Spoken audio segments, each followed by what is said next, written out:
Has your business gone up since you've been on the show?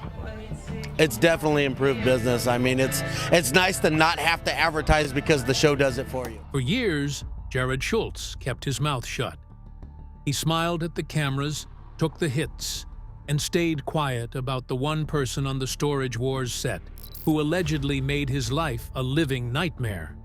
But now, he has finally started talking. And what he is reportedly saying is enough to blow everything wide open. Was there a calculated villain hiding in plain sight behind the storage locker doors? And was the drama on screen just a fraction of what was really happening off camera? Join us as we dive into the darker, stranger, and far more personal story that never made the final cut. I'll stay down here by these guys and you go stand down there. And we'll pit against each other. I'll throw them off. They won't know what's going on. The making of a reality TV battleground. When Storage Wars first aired on A&E in December 2010, it looked like a simple show about people bidding on abandoned storage units. The premise was easy to follow and oddly addictive. A group of buyers would line up outside a storage facility somewhere in California, peer into a locker from the doorway without being allowed to touch anything, make a guess about what was inside, and then fight each other for the right to own it all. The winners sorted through the contents and hopefully walked away with more money than they spent. It was television at its most stripped back and primal. Jarrod Schulz was there from the start, a working-class guy from Orange County who had bounced around different businesses before finding his footing in storage auctions. He came to the show with his partner, Brandy Passante, and together they got nicknamed the Young Guns pretty quickly. They were relatable, usually underfunded compared to the bigger players on the lot, and their constant on-screen bickering gave the show some of its most genuinely human moments. Fans rooted for them in a way they never quite rooted for the smoother, more calculating cast members. What viewers didn't see was what was happening off-camera. According to people reportedly close to production in the early seasons, the atmosphere on set was often tense in ways that had nothing to do with competitive bidding. There were alliances, rivalries, and one figure in particular who allegedly operated in a way that left several cast members feeling targeted, undermined, and manipulated. Jarrod Schulz spent years apparently biting his tongue, and now he's reportedly shedding light on what that environment actually looked like. The show became a runaway hit almost immediately.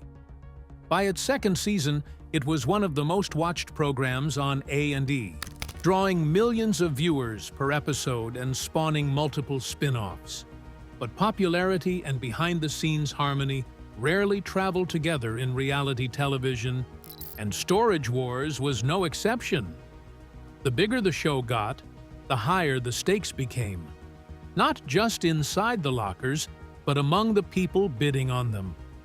Understanding who Jarrod was before the cameras started rolling helps explain why what happened on that show affected him the way it reportedly did.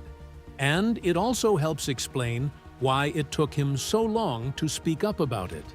The man called Mogul. If Storage Wars had an undisputed villain, it was Dave Hester. Known on the show as the Mogul, Hester was a seasoned auction professional who had been in the business long before a camera ever pointed at him. He ran his own consignment gallery in Costa Mesa, California, and he had a reputation in the storage auction world that preceded him by years. When Storage Wars needed an antagonist, Dave Hester was essentially already cast before he walked through the door. His signature catchphrase, a loud and drawn-out "Yoop," became one of the most recognizable sounds on American television in the early 20s. He had it printed on his trucks, his shirts, and his merchandise, building a personal brand that extended well beyond the storage lots. But according to multiple reports and accounts from people who worked alongside him, the personality viewers saw on screen wasn't an exaggeration for ratings. If anything, it was the toned-down version. Hester was known for a tactic called bidding up, where he would drive up the price of a locker not because he wanted it, but purely to force a rival to overpay or back down. He was open about this strategy on camera, but allegedly, his methods off-camera were far more calculated. Sources reportedly close to the production have claimed over the years that Hester had a way of working the edges of situations to his advantage, feeding information, exploiting tensions, and engineering outcomes that kept other cast members off balance. For Jarrod Schulz, who joined the show without much money compared to the others, Hester was a constant problem.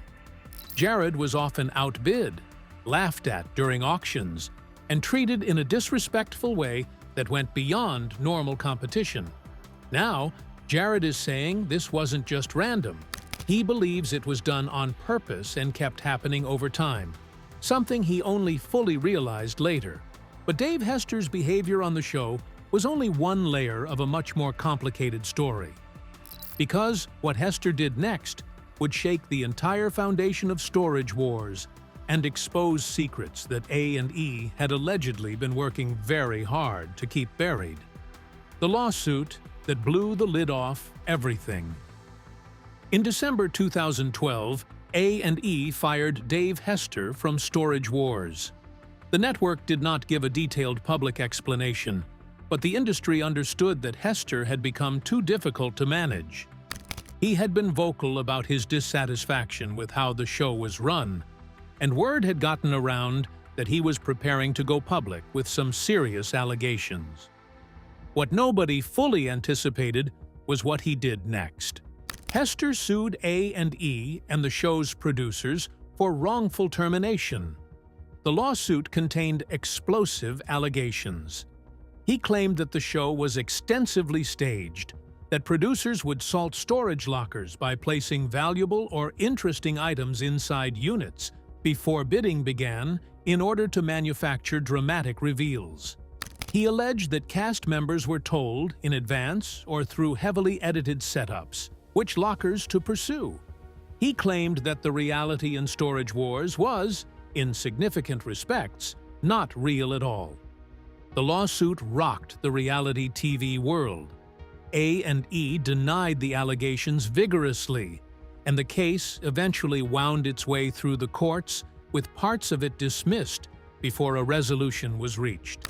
But the damage to the show's credibility was real. Viewers who had been watching Jarrod and Brandy make nervous, sweaty bids on mystery lockers suddenly had to wonder how much of what they had seen was genuine. The magic of the show depended entirely on the uncertainty feeling authentic. For Jarrod Schulz, the lawsuit was reportedly a moment of complicated feelings. On one hand, he has always maintained that his experience on the show was real, and that whatever staging may or may not have occurred, the auction dynamics and the rivalries were not manufactured. On the other hand, Hester's willingness to blow up the show from the inside confirmed something Jarrod had allegedly long believed: that Dave Hester was a man who, when he felt cornered or undervalued, would burn everything down without hesitation, regardless of who got hurt in the fire. Hester eventually returned to the show in Season 5, with the lawsuit apparently settling into the background. But the atmosphere had changed, and the question of who Dave Hester really was had never felt more urgent to the people who had to stand next to him on those storage lots. The moments that never made the edit. Television editing is a powerful tool. 40 minutes of chaotic footage from a storage lot gets condensed into a 22-minute episode, and the story that emerges is the one producers choose to tell. What gets left out is often more revealing than what makes it to air. And according to sources reportedly familiar with the production, some of the most uncomfortable moments between Dave Hester and Jarrod Schulz never reached viewers at all. One confrontation that did make it to air, captured in a 2012 clip that became one of the most watched moments in the show's history, showed Jarrod and Dave screaming at each other face-to-face at an auction site. separated by inches, hurling profanities in a confrontation that looked like it was seconds away from becoming physical. What viewers saw was already intense, but according to people present that day, what led to that confrontation and what happened after the cameras stopped was considerably uglier than what aired. Jarrod has said that Hester had a habit of targeting him specifically at auctions, not simply by bidding against him, which was fair game and part of the show, but by making comments designed to get inside his head, to embarrass him in front of Brandy, and to undermine his confidence at moments when he most needed it.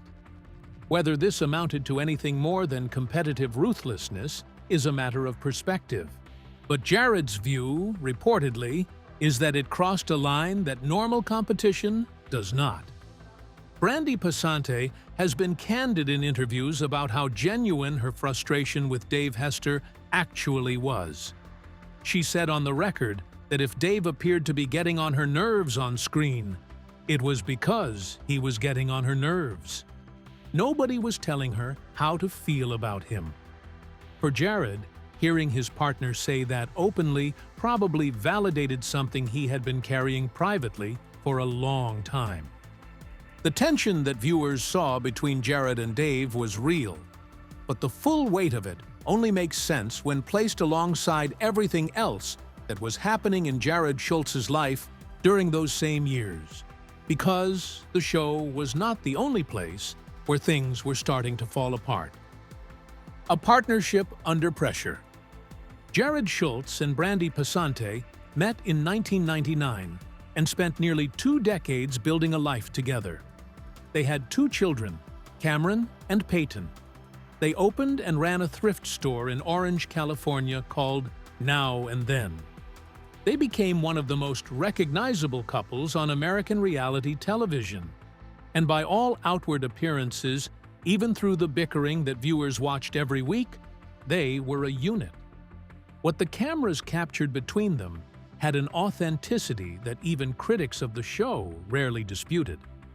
But the pressures of filming a reality show while running a business and raising a family are not small. And the presence of someone like Dave Hester, who allegedly made the professional environment on the show as uncomfortable as possible, added weight to a partnership that was already carrying a heavy load. Sources close to the couple have reportedly said over the years that the stress of filming, combined with the financial unpredictability of the storage auction business, created friction that the show only partially reflected. By 2018, after the filming of Season 12 wrapped, Jarrod and Brandy had split. They kept it private for nearly 2.5 years, continuing to appear on the show separately in Season 13, before Brandy announced the breakup publicly at the start of that season. The revelation was not entirely surprising to people who had been watching closely, but the timing and manner of it added another painful chapter to a story that had been playing out largely off-screen.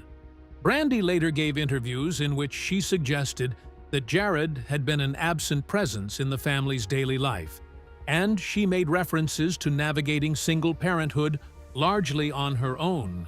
She also got a tattoo that read "Free" in 2021, which many observers interpreted as a statement about finally escaping the relationship. Whatever the full truth of their private struggles, the public record made clear that something had been wrong for a long time. Jarrod would later face a far more serious public crisis of his own. But before that, there was the matter of his departure from the show and the allegations he was reportedly beginning to make about the person he says poisoned the working environment that surrounded him for years. The allegations and the exit. Jarrod Schulz's final appearance as a regular cast member on Storage Wars came at the end of Season 12 in 2019. After that, he was gone, and A&E offered no official explanation for his departure. The network simply moved forward without him. Brandy continued on the show. Jarrod did not. In April 2021, the situation became significantly more complicated. TMZ reported that Jarrod had been charged with 1 count of misdemeanor and battery following an alleged incident at a bar involving Brandy Passante. According to the report, Jarrod had allegedly pushed Brandy twice during a confrontation.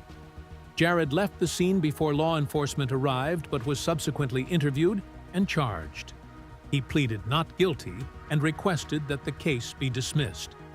A&E reportedly conducted its own internal investigation following the charge.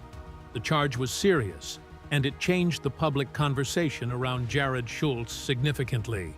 Whatever sympathy viewers had for him as the underdog young gun of storage wars was complicated by the allegations. Brandy, who had already spoken about reclaiming her identity after years in the relationship, became a vocal supporter of the charity Women's Own Worth in the aftermath. The picture of their relationship that emerged from that period was considerably darker than anything viewers had seen on screen.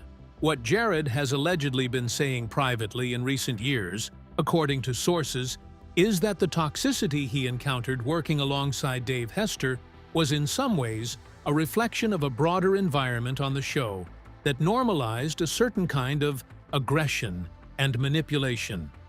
Whether that is a fair characterization, a deflection, or something more complicated is impossible to say with certainty.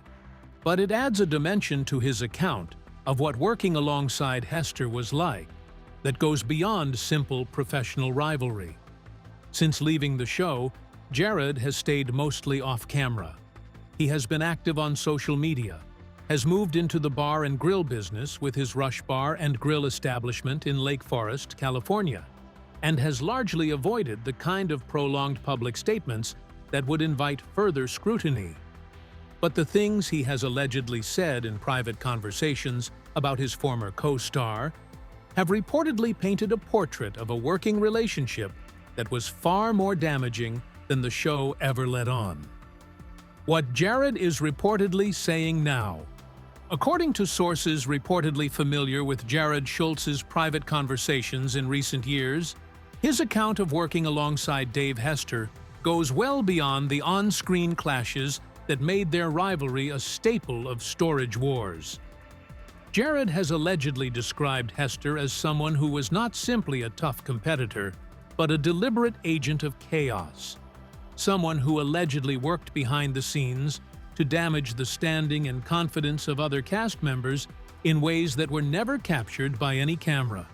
Specifically, Jarrod has reportedly alleged that Hester engaged in a pattern of behavior that included spreading damaging information about fellow cast members to producers and network executives, allegedly positioning himself as the indispensable personality on the show while quietly working to make others look unstable or unreliable. This was not, according to Jarrod's alleged account, simple competition. It was reportedly a sustained campaign to control the social dynamics of the show in Hester's favor. Whether or not these specific allegations can be verified is an open question, and it is worth noting that Dave Hester has his own documented grievances with the production, having sued A&E himself for what he described as wrongful termination and dishonest practices. It is entirely possible that both men have legitimate complaints about the environment that Storage Wars created, and that the show's producers bear more responsibility for the toxic atmosphere than either cast member has publicly acknowledged. What is documented and on the public record is that Dave Hester was a figure who generated real conflict on that show. Conflict that extended beyond scripted drama to the Dan Dotson brawl incident, the legal battles with A&E, and the years of confrontations with nearly every other major cast member. Jarrod Schulz, Brandy Passante, Renee Nizoda, and Ivy Calvin were all reportedly less than thrilled when Hester returned to the show for its 16th season. His reputation preceded him in the most literal sense.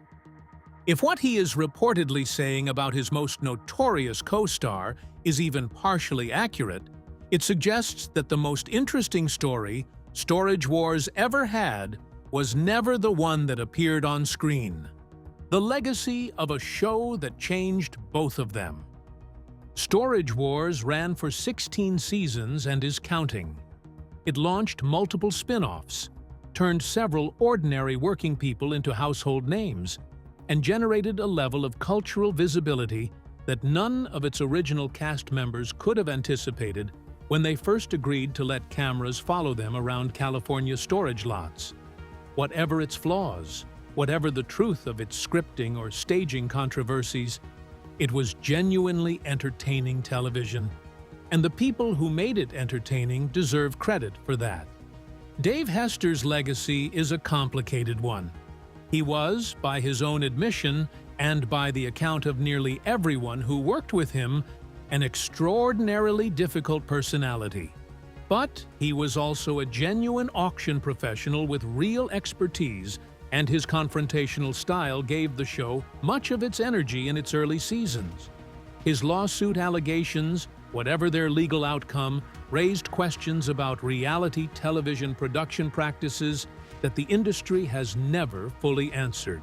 He has since moved towards semi-retirement, spending time fishing in Alaska and running online auctions, which is a considerably quieter life than the one he lived under the Storage Wars cameras. So, was Dave Hester simply a ruthless competitor? Or was there something more calculated and damaging happening behind the scenes of Storage Wars? Share your thoughts with us in the comments section. Remember to like, share, and subscribe for more. Also, click the next video showing on your screen. You will enjoy it.